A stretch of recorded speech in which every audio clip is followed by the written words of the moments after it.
last reader. The story began like this. A killer lurked in the shadows of the city, invisible, unknowable, and utterly unstoppable. Nobody saw him coming. Nobody heard his victims scream.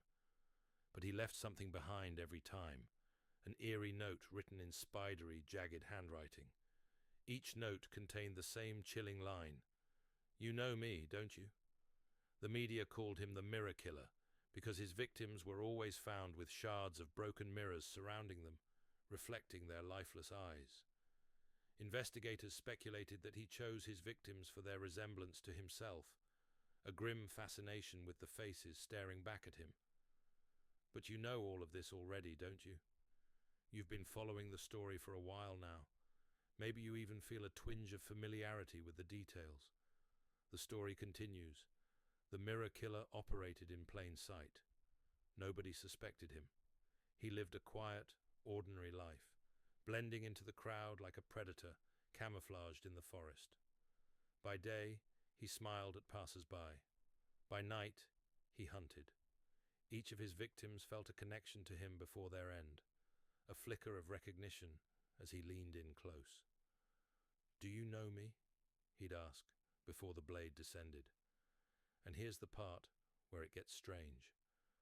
As you're reading this, something feels off. You glance around, ensuring you're alone. Your heart pounds a little faster, doesn't it? The words feel oddly directed at you, as though the story knows you're here. But it's just a story. Or is it?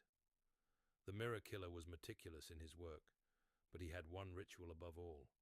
He always left behind a final note, written not for the police or the press, but for someone much closer. He wrote it for himself. He wrote it for you. Your pulse quickens now as you feel the weight of those words. Look at your hands. Really look at them.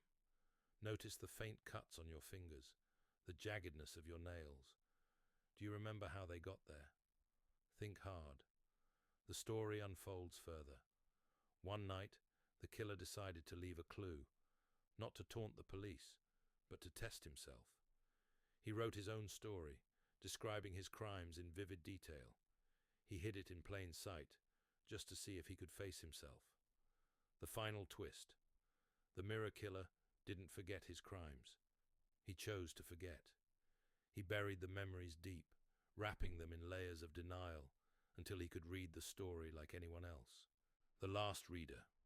The story began like this. A killer lurked in the shadows of the city, invisible, unknowable, and utterly